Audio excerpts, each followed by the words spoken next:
Hello guys, welcome back to the series of A from scratch by your ఎమికో day 16. ఈరోజు topic వచ్చేసి RNN. RNN stands for recurrent neural network. So RNN అనేది చాలా years నుంచి ఉంది.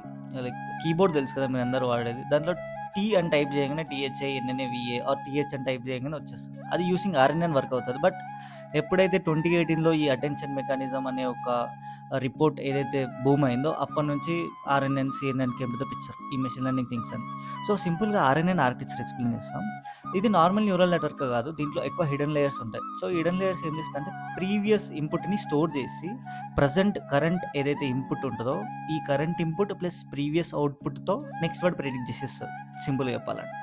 So for example, I love playing అని ఒక sentence ఉంది. దాని నెక్స్ట్ వర్డ్ ఏమొస్తుంది అనుకుంటారు మీరు? It can be cricket or football or tennis, ఏదో ఒక గేమ్ వస్తుంది. సో అది ఎలా వస్తుంది అంటే అటెన్షన్ మెకానిజం తెలుసు కదా, అది యూజ్ చేసుకొని మన వెక్టర్ డేటాబేస్లో ప్లేయింగ్ అనగానే ప్లే అనగానే నెక్స్ట్ వచ్చేది ఏంది, ఏదో ఒక గేమ్ అనగానే గుర్తొచ్చింది క్రికెట్ ఆర్ ఫుట్బాల్. అది మన ప్రీవియస్ ఇన్పుట్తో స్టోర్ అయి ఉంటుంది. సో ఇప్పుడు ఐ తీసుకొని మెమరీలో అప్డేట్ అవుతుంది. దాని తర్వాతకి లవ్ తీసుకుంటుంది, ఐ లవ్ రెండు కలిపి మెమరీలో అప్డేట్ అవుతుంది. మళ్ళీ తర్వాతకి ఐ లవ్ ప్లేయింగ్, ఇది మూడు తీసుకొని తర్వాత నెక్స్ట్ వర్డ్ ఏదైతే ప్రెడిక్ట్ చేస్తుందో అది యూసింగ్ ఆర్ఎన్ఎన్ చేస్తుంది. సింపుల్గా చెప్పాలంటే current input plus previous output తీసుకొని నెక్స్ట్ వర్డ్ ప్రెడిక్ట్ చేసేదే ఆర్ఎన్ఎన్. దీని కోడ్ స్ట్రక్చర్ నా వాట్సాప్ ఛానల్ ఉంది, వెళ్ళి చూసేయండి. Thank you.